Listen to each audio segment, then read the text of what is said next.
explore the depths of romantic love with Clive Staples Lewis in his enlightening lecture on Eros, presented with unparalleled clarity and insight. Lewis delves into the definition and nature of Eros, distinguishing it from other forms of love by highlighting its focus not just on physical attraction, but on a profound and specific devotion to one individual. Join us as Lewis explains how Eros can evolve from initial attraction to a deeper, more meaningful connection, where the lover values the beloved more for their presence than for the pleasures they provide. However, he also warns of the dangers of Eros when left unchecked, including loss of control and the potential to overlook significant flaws in the beloved, leading to poor decision-making. Discover the distinctions Lewis makes between Eros and other types of love, such as agape, unconditional love, and philia, friendship, and learn why he believes that understanding and controlling Eros is crucial for human development and personal fulfillment. He emphasizes that while Eros can bring immense joy and satisfaction, it must be balanced with other forms of love to foster a healthy and enduring relationship. Prepare to be captivated by Lewis's profound analysis of Eros, offering both cautions and guidance on how to harness this powerful form of love responsibly and joyfully in our lives. I want to turn to the very difficult and even dangerous theme, the kind of love I call Eros, by which I don't mean sexual experience in general, but that special variety of it we call being in love. That the state of being in love is a specifically, though not universally, human variation of sexual experience, I don't propose to dispute. We must notice at once, however, that this statement is part of our reconstructed history of the universe, not necessarily a description of what all people feel to be happening when they fall in love. It may be what some feel. A man may, for all I know, sometimes first feel sexual desire for a woman and then afterwards go on to fall in love with her. I suspect this is rather rare. It's what schoolboys imagine that falling in love will be like. Often, I believe more often, what goes on in consciousness is the reverse. What comes first is a delighted preoccupation with the beloved in her totality. It hasn't, so to speak, leisure to think of sex. She's primarily a person. Even the fact that she's a woman may seem for a while almost irrelevant. It's far more important that she's herself. If you asked the lover what he wanted, and if he knew himself well enough to speak the exact truth, I think he'd reply, I want to go on thinking about her. He's a contemplative. And when at a later stage the explicitly sexual element awakes, he won't feel, unless scientific theories are influencing him, that this had all along been the root of the whole matter. Thus there's a certain opposition between our generalized historical picture and our experience. In the one, sex sprouts or flowers or develops into or elaborates and disguises itself as Eros.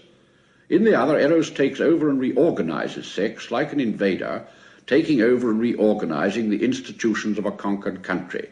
The nature of his reorganization is, I suppose, very generally understood. The only difficulty comes from the fact that wholly untransformed and wholly transformed sexuality don't occur in everyone's experience. There's a whole twilight of intermediate stages. In them, the subject may be deceived about his own condition. Under the influence of sentimental idealism, he may suppose himself nearer to the transformed condition than he really is. Under the influence of a doctrinaire cynicism or realism, he may make the opposite mistake.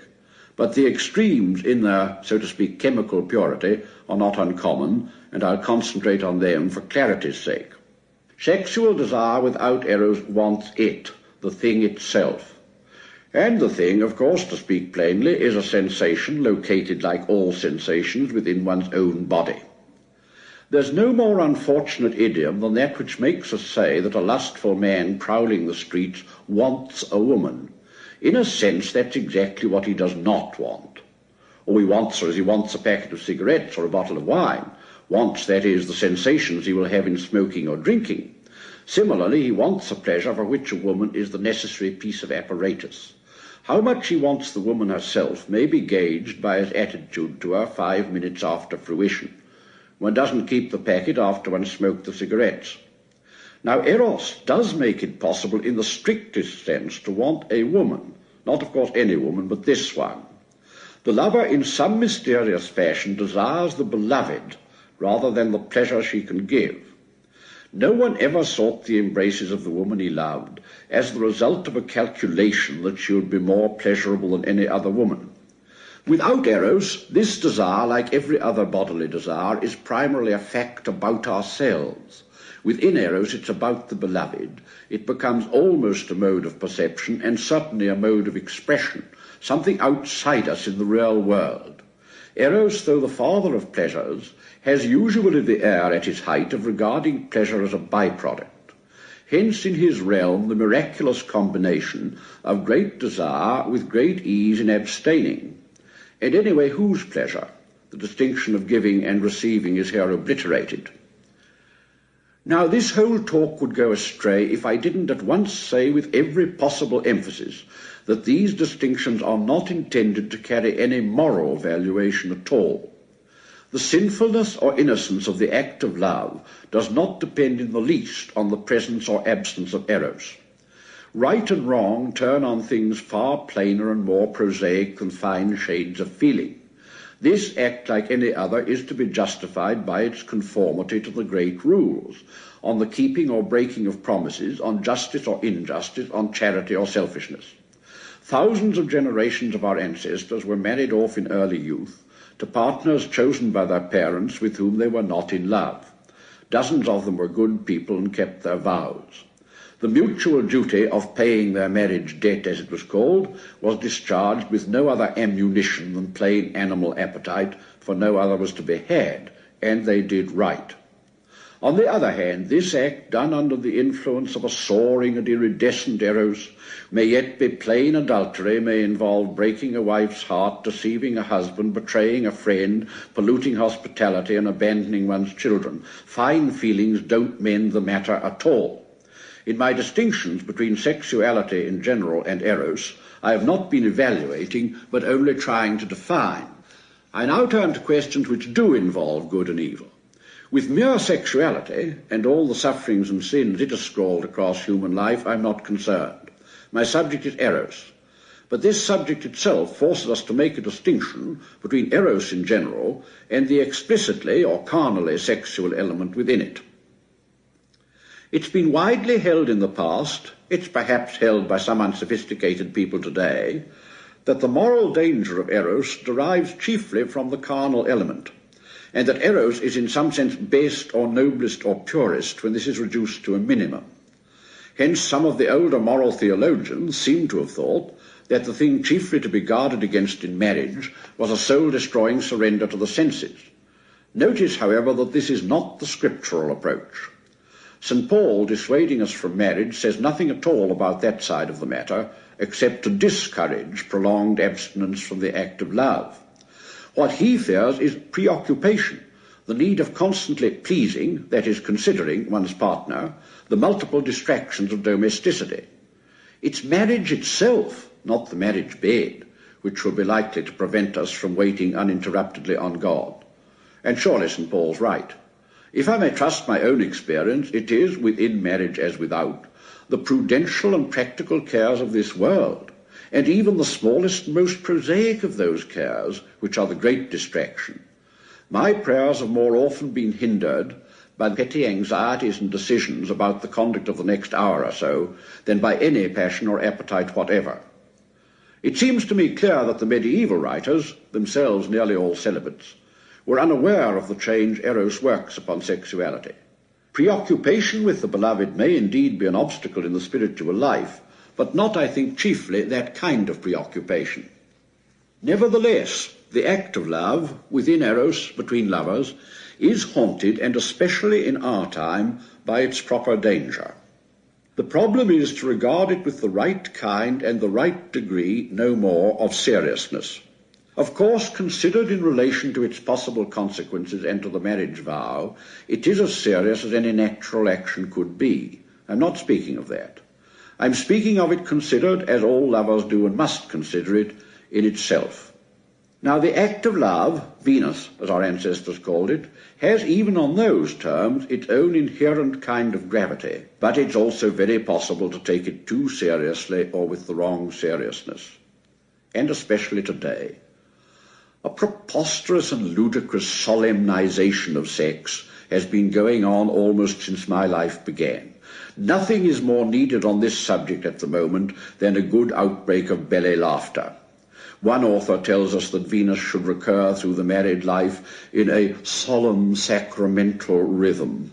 A pupil tells me that a novel, which I had damned as pornography, couldn't really be pornographic because it treated the whole matter so seriously, as if a long face were some kind of disinfectant. The technicians, so to call them, have so bedevilled us with the immense psychological importance of getting this act right and the all but impossibility of doing so, that one imagines some young couples now go to it with the complete works of Freud, Kraft, Ebbing, Dr. Stopes and Havelock Ellis laid out on bed tables all round them.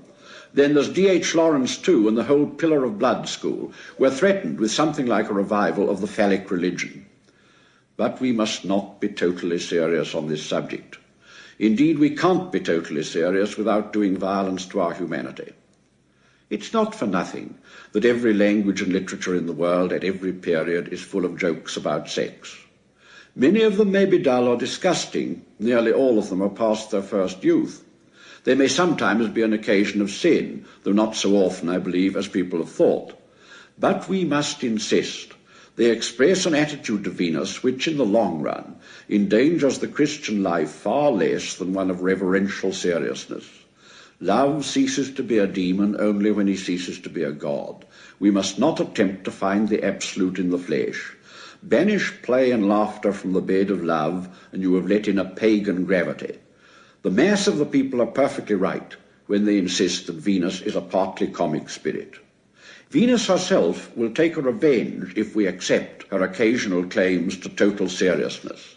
Venus herself, a mocking spirit, far more elf than goddess, makes game of us.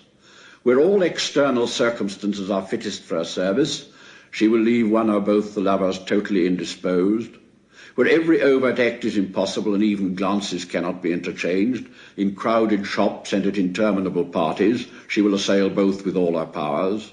Then an hour later, when time and place agree, she will have mysteriously withdrawn, perhaps from only one. Oh, what a pother this must raise! What self-pities, resentments, suspicions, wounded vanities, and all the current chatter about frustration in those who have treated her like a serious goddess. Sensible lovers laugh, of course. It's all part of the game. A game of catch as catch can, and the escapes and tumbles and head-on collisions are to be treated as a romp. Only if we so treat them shall we fall soft and lose with good temper and win, when we do win, light-heartedly. There are three views of the body. To some it is a sack of dung, food for worms, a prison, filthy, shameful, never to be thought of except for the purpose of self-humiliation. That, oddly enough, is a common view among ancient pagans. To others it is glorious. By it, rather than by his soul, man is godlike. Nudists, I suppose, think so. Thirdly, we have the view which St. Francis expressed when he called his body brother ass.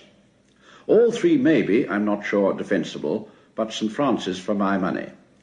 Ass is exquisitely right, because no one in his senses could either reverence or hate a donkey. It's a useful, sturdy, lazy, obstinate, lovable and infuriating animal, deserving now the stick and now a carrot, at once pathetically and absurdly beautiful. So the body. There's no living with it unless one recognizes that part of its function in our lives is to play the role of buffoon. And of course every man, woman and child in the world does recognize this until some theory has sophisticated them. The fact that we have bodies is the oldest and most universal of all jokes. The error consists in supposing that Eros can or should permanently abolish the joke. That isn't what happens. The conduct and bearing and the very facial expressions of all the sane and happy married couples we know make this quite clear. Lovers, like everyone else, continue to feel an element, not only of play or comedy, but even of buffoonery in the body's expression of Eros. And the body, in this relation as elsewhere, would betray and frustrate us if this ceased to be so. It would be too clumsy an instrument for rendering love's music, unless this very clumsiness could be felt as adding its own grotesque charm. Better plant it foursquare within the drama of Eros as comic relief than pretend it isn't there. But of course the poetry is there as well as the unpoetry, the gravity of Venus as well as the levity. But this gravity, which Venus sometimes puts on, is the very reason for preserving also a hint of play in our attitude to her. Natural things are dangerous when they begin to seem too divine. We must understand and distinguish. This is especially true of an attitude which Venus at her gravest calls forth in most, though not all, pairs of lovers. This act may invite the man to an extraordinary though brief dominance as of conqueror or captor, and the woman to a corresponding abjection and surrender. Hence, as in Shakespeare, the lover's pinch which hurts and is desired. How are a sane man and woman to think of this, or a Christian man and woman to permit it? The answer, as I see it, brings out the difference between friendship and eros at its extreme. In friendship, a man counts for precisely himself, no less, no more. But in the act of love, we are not merely ourselves. We are representatives also. In this kind of love, it's not an impoverishment, it's an enrichment, to be aware that great natural forces work through us. In us, too, all the masculinity and all the femininity in the universe strive to meet. The man does play Sky Father, and the woman does play Earth Mother. He does play Sun and she Earth, he Form and she Matter. But all sanity and Christendom require that we should give full weight to the word play. A woman who accepted as literally her own this extreme self-surrender would be an idolatress offering to a man what belongs only to God. And a man would have to be a coxcomb, why, a very turkey coxcomb and a blasphemer, if he arrogated to himself as the mere person he is, the sort of sovereignty to which Venus momentarily raises him. Of course, man can't really wear the crown of the Sky Father, only a replica of it done in tinselled paper. I don't call it so in contempt. Paper crowns have their legitimate, and within the proper context, their serious uses. They are in the long run not much less absurd, if imagination mend them, than all earthly crowns. Thus considered, the act of love may, if we like, be regarded as a sort of pagan sacrament or natural mystery. But I dare not say this without once digressing to guard against any possible danger of confusing it with an incomparably higher mystery. As nature crowns man in that brief action, so the Christian law crowns him in the permanent relationship of marriage, bestowing, or shall I say imposing, a certain headship on him. But this is a very different crown. As there's a danger of taking the natural mystery too seriously, so there's danger of not taking the Christian mystery seriously enough. Writers like Milton speak of the husband's headship with a levity to make the blood run cold.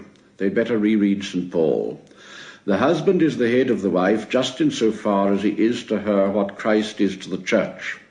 He is to love her as Christ loved the church and, read on, and gave himself for her. Isn't it clear that this headship is most fully embodied in that man whose marriage is most like a crucifixion, whose wife receives most and gives least, who is most unworthy and in her own mere nature least lovable? For the church has no beauty except what her bridegroom bestows on her. He doesn't find but must make all her loveliness, and in making her his bride he has infinitely descended. The chrism of this terrifying coronation is to be found not in the joys but in the sorrows of marriage, whether these come by sickness or poverty, by the sufferings and perils of a good wife or the faults of a bad one. It is not the triumphant bridegroom who fully enacts this headship. It is some seedy, careworn elderly husband inured to unreproachful self-denial, burdened with all duties and denied all rights, finally loving the unlovable and forgiving the unforgivable, forgiving, not acquiescing in, a King Cophetua who after a quarter of a century can still hope that the beggar woman he has married will some day learn to wash behind her ears, as Christ can still see in the soiled and tattered church on earth the bride will one day be without spot or wrinkle. The sternest feminist needn't grudge to my sex the crown offered it, either in the natural or in the Christian mystery. The one is of paper, and the other is of thorns. From Venus, the carnal ingredient within Eros, I now turn to Eros in general, and here I think we'll see the same pattern repeated with great consistency. I've already noticed that Eros does not in the act of love aim at pleasure, just in the same way Eros in general doesn't aim at happiness. We may think he does, but when he's put to the test it proves otherwise. Everyone knows it's useless to try to separate lovers by proving that a marriage between them would probably be unhappy, not only because they'll disbelieve you, though of course they probably will, but even if they believed they would still hold on their course. For it's the very mark of Eros that when he is in us, we had rather share unhappiness with the beloved than be happy on any other terms. Even when the impossibility of happiness in marriage with the beloved becomes ineluctably clear, Eros never hesitates to say, better this than parting, better to be miserable with her than happy without her, better our two hearts should break together than mend and be whole apart. If the passion within you doesn't say this, it's not Eros. And here, far more than in the senses, lies his supreme peril and his supreme glory. For Eros, so speaking, must seem to all of us to speak with the voice of a god. This total commitment, this transcendence of self-regard, sounds like a message from the eternal and celestial. And some mistake it, and all who love are tempted to mistake it, for the voice of God himself. But it can't be, for it may urge to evil as well as to good. Nothing shallower than to assume that the love which leads to sin is always somehow qualitatively lower, more animal or more trivial than what leads to a fruitful and faithful Christian marriage. It may be neither wandering lust nor idle sentiment that draws miserable couples into cruel and treacherous unions and into suicide and murder. It may be Eros himself, heart-rendingly sincere and profound, and whatever he commands us, his voice will still have that divine resonance. And there have been schools of thought which attempted to sanction it and to make out reasons why we should always obey the voice of Eros. The one most likely to be believed in our own day is what may be called Shavian. Shaw himself would have called it metabiological romanticism. According to this view, the voice of Eros is the voice of the élan vital, or life force, the evolutionary appetite. In overwhelming a particular couple, it is seeking parents for the Superman. And it's rightly, on Shaw's view, indifferent both to their personal happiness and to the rules of morality, because something far more important than either, he thinks, the future of our species, is at stake. If so, the life force doesn't seem to understand its business very well. Because, of course, the existence or intensity of the Eros between two people doesn't, as far as we can see, furnish any ground for expecting that their offspring will be specially satisfactory, or even that they will have any offspring at all. Two good strains, not two fine lovers, is the recipe for good children. And what was the life force about during the countless generations in which marriage didn't depend on love? Has this bright idea, if it is a bright one, for the improvement of our species only just occurred to it? And anyway, most of the pictures that have been painted of the Superman are so very unattractive that if you believed this theory, you'd be inclined to turn monk in order to avoid the mere risk of begetting him. Neither this theory nor any other kind of erotic transcendentalism can be accepted by a Christian. Even if Eros were the voice of the life force, a Christian could only say, so what? The life force is only a creature and perhaps a fallen one. It would not justify us in obeying Eros unconditionally. But unconditional obedience is just what he seems to demand, divinely indifferent to our self-regard, titanically rebellious to any law of God or man that opposes him. When I wrote long ago about the medieval poets and the strange religion of love which they built up alongside Christianity, I'm afraid I treated this too much as a literary matter. I hadn't noticed how Eros himself, by his very nature, invites this kind of quasi-religious treatment. Of course, moralists have often told us that being in love contained a danger of idolatry. But I think they usually meant that the lovers might idolize one another. I don't myself think that's often the real danger. Lovers, no doubt, may put one another before God, as in every sin we put some finite good before God. And in that sense, we may be said, by a very legitimate metaphor, to commit idolatry whenever we sin at all. The real danger is less that they should make idols of one another than that they should make an idol of Eros himself. I don't mean, of course, that they will build altars or say prayers to him. The idolatry I'm speaking of meets one in the popular misinterpretation of our Lord's words, "Much is forgiven to her because she loved much." In their context, taken with the parable of the two debtors which comes just before, this clearly means that the greatness of her love, agape, for Christ, shows how much has been forgiven to her. But thousands of people take it to mean her sins are forgiven, are forgivable, hardly need forgiveness, because a great passion was their motive. It's almost felt that if this were so, they were not really sins. In love's law, we lovers have our own law or religion, separate from God's law. Where a true eros, not mere appetite, is present, resistance to any of his commands is felt like apostasy.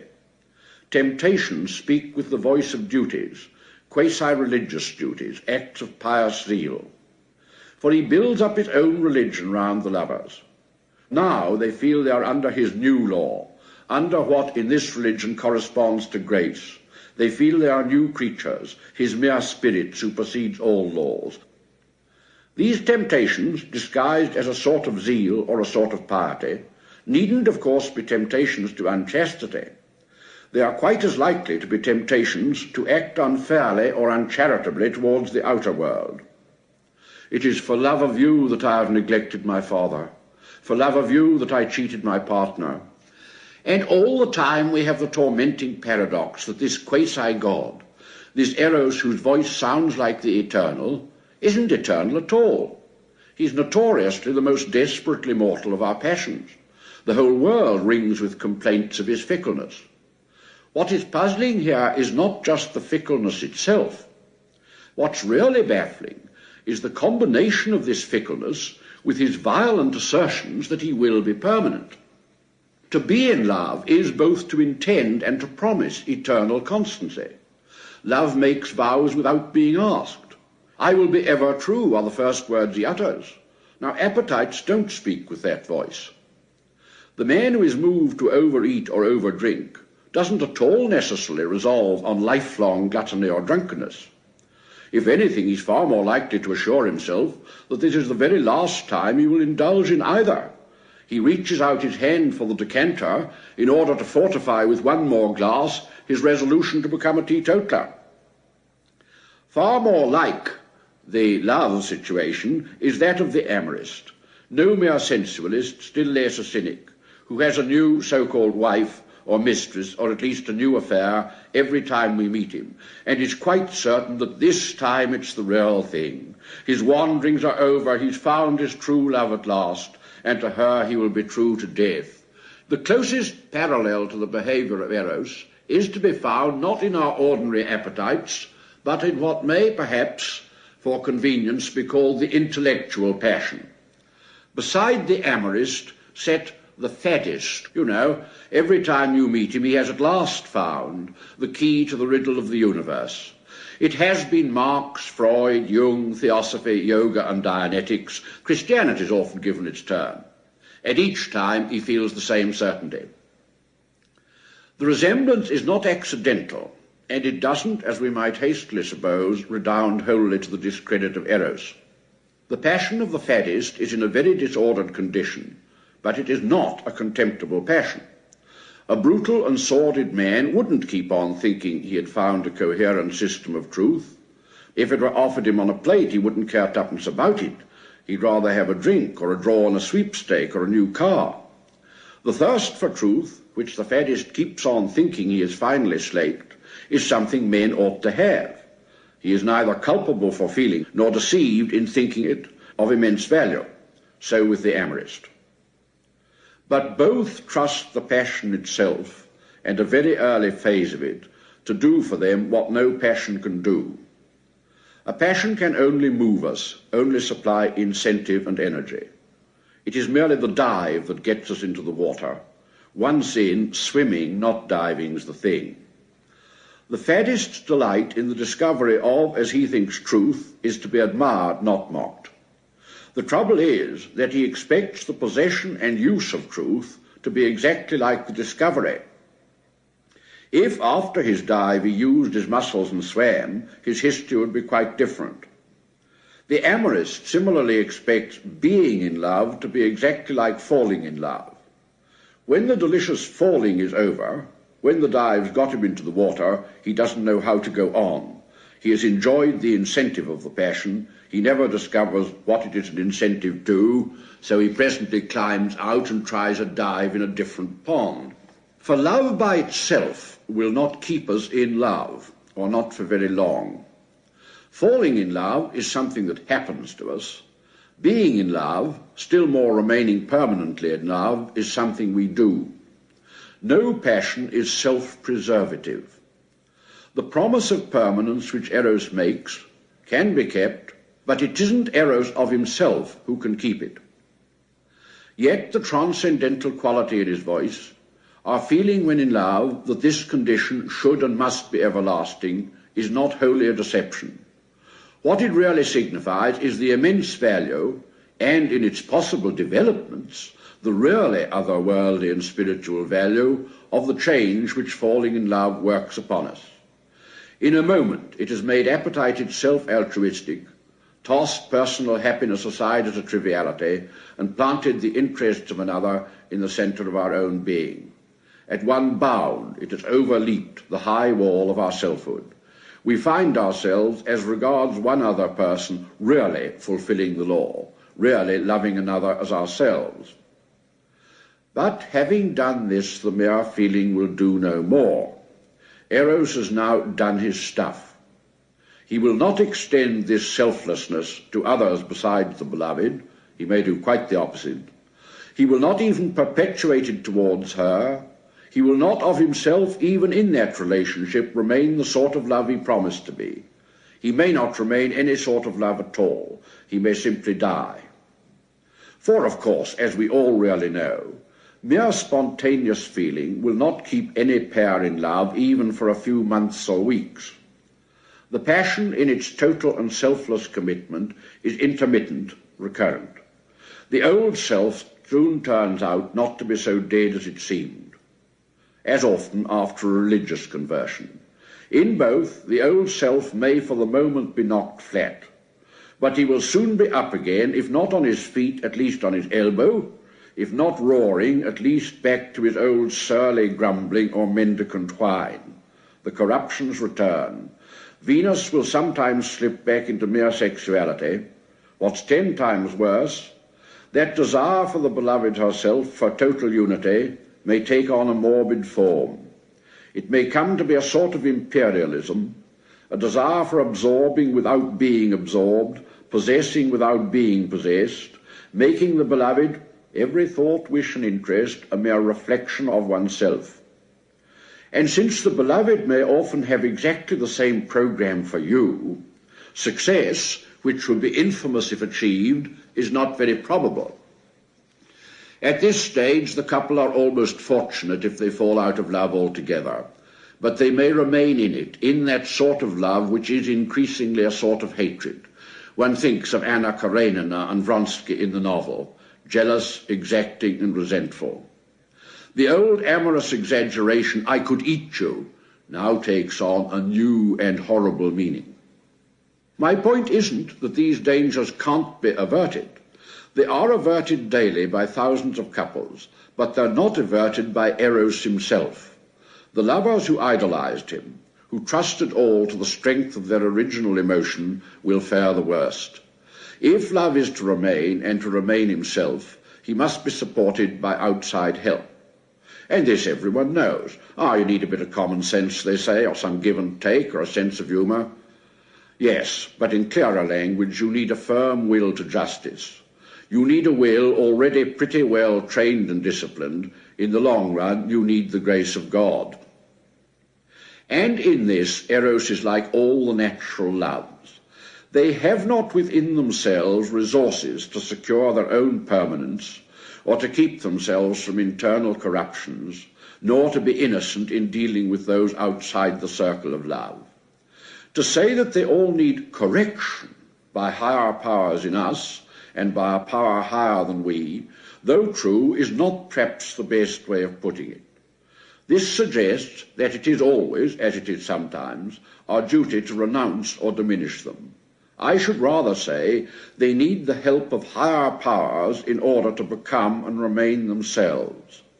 The more we trust them to be self-sufficing, self-corrective, and self-perpetuating, the more deceived we shall be. It's rather like a garden. A garden is a glorious thing full of life and giving us life.